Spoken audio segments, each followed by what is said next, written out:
আমি প্যানে যে তেল দিয়েছি তেলটা গরম হয়ে গেছে।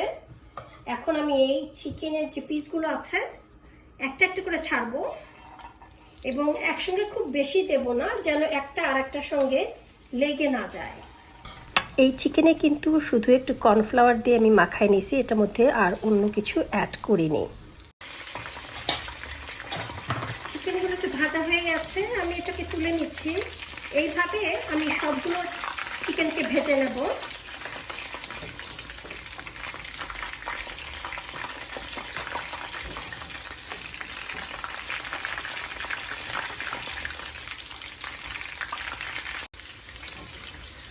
আমার চিকেনগুলো ভাজা হয়ে গেছে, আমি এগুলো সব তুলে নিচ্ছি। তারপরে আমি আসল রান্নায় চলে যাব। আমার চিকেনগুলো ভাজার পরে ঠিক এমন হয়েছে। আর চুলায় দিলাম আমি আরেকটা প্যান, নতুন একটা প্যান দিলাম, যে এখানে আমি তেল দিয়ে এখানে আমি আসল রান্নাটা করব। এখানে আমি যে রান্নাটা করব সেটার মেন হলো পালং শাক। তো আমি এক ব্যাগ মানে একটা প্যাকেটের মধ্যে যে পালং শাক ছিল একটু ডাটা আলা, সেটাকে এনে ভালো করে ধুয়ে আমি কেটে রেখেছি, একটু আপনাদের আমার সুবিধার জন্য, মানে একটু যেন আপনাদেরকে দেখাতে তাড়াতাড়ি হয়। তো এখানে আমি কেটে নিয়েছি। আর চিকেন মশলাপাতি যখন আমি যেটা দেব সেটা আমি বলে দিব যে আমি কি কি দিচ্ছি। এই মেন রান্নাটার নামই হলো পালং চিকেন, মানে পালং দিয়ে মুরগি রান্না, বোনলেস চিকেন যেটা। আমি প্যানে তেল দিচ্ছি কারণ প্যানটা গরম হয়ে গেছে।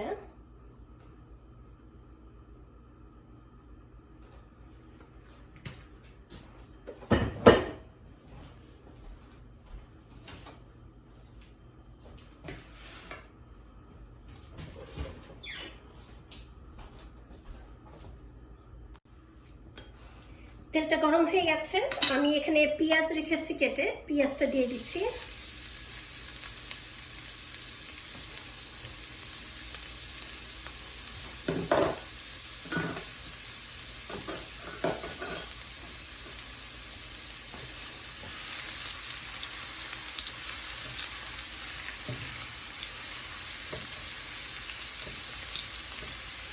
এই রান্নার জন্য চিকেনটা কারণ আমি ভেজে নিয়েছি, চিকেনটা কিন্তু অলরেডি মানে প্রায় সেদ্ধ হয়ে গেছে ভাজার সময়। তো চিকেনটা আমি একদম শেষে অ্যাড করব। পেঁয়াজটা হালকা ব্রাউন হয়ে আসছে, আমি এখন এক এক করে সবগুলো মশলা দিয়ে দেব।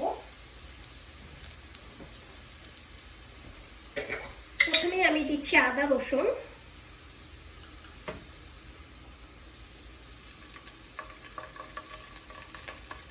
আদা রসুন প্রায় 1.5 চা চামচ, আদা রসুন মিলিয়ে। আমি এখানে এক চা চামচ জিরার গুঁড়া আর আধা চা চামচ মরিচের গুঁড়া দিয়েছি, কারণ আমি একটু গোলমরিচের গুঁড়া ব্যবহার করবো এটাতে।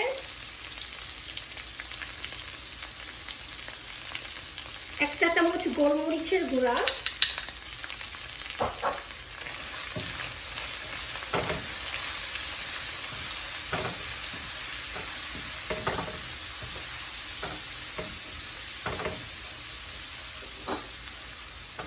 লবণটা কিন্তু আমি এখন দেবো না, লবণটা দেবো একদম সবার শেষে, কারণ এখন যদি আমি লবণটা দিই তাহলে আপনার অনেক পানি বেরিয়ে যাবে শাকের থেকে।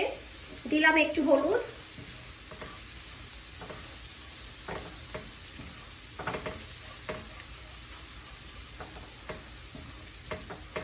আমি এই মশলার মধ্যে কোনো পানি অ্যাড করব না এখন।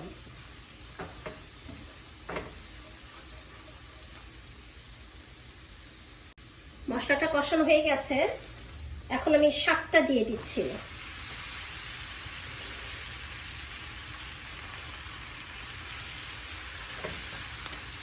একবারে দেব না, একটু একটু করে দিতে হবে।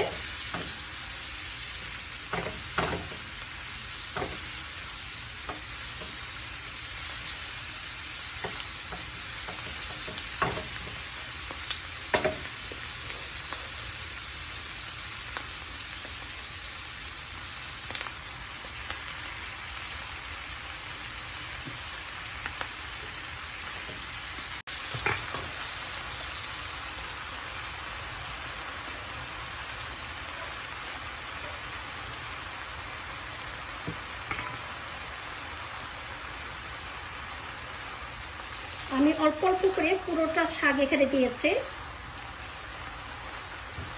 কারণ একবারে দিয়ে নাড়তে একটু সমস্যা হবে, সেই জন্য।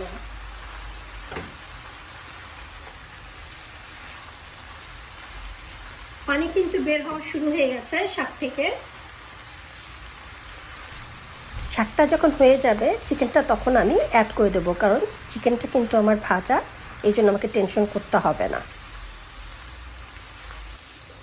আমার চিকেনটা প্রায় হয়ে আসছে, এখন আমি এখানে লবণটা অ্যাড করছি। আমার এখানে শাকটা একটু পরিমাণে কম আছে, আপনারা কিন্তু চাইলে শাকের পরিমাণটা আরও বাড়িয়ে দিতে পারেন। আমার পালং চিকেনটা কিন্তু প্রায় হয়ে গেছে, এখন আমি এটাকে নামিয়ে ফেলবো, কারণ লবণটা অ্যাড করার জন্য আমি ওয়েট করছিলাম।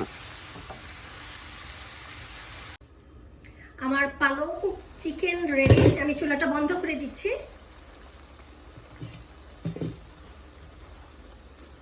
চুলাটা কিন্তু আমি বন্ধ করে দিয়েছি। দেখুন খুব একটা পানি বের হয়নি, কারণ লবণটা পরে দেওয়ার জন্য। এখন আমি এটা একটা সার্ভিং ডিশে সার্ভ করব। সবাই ভালো থাকবেন, আল্লাহ হাফেজ।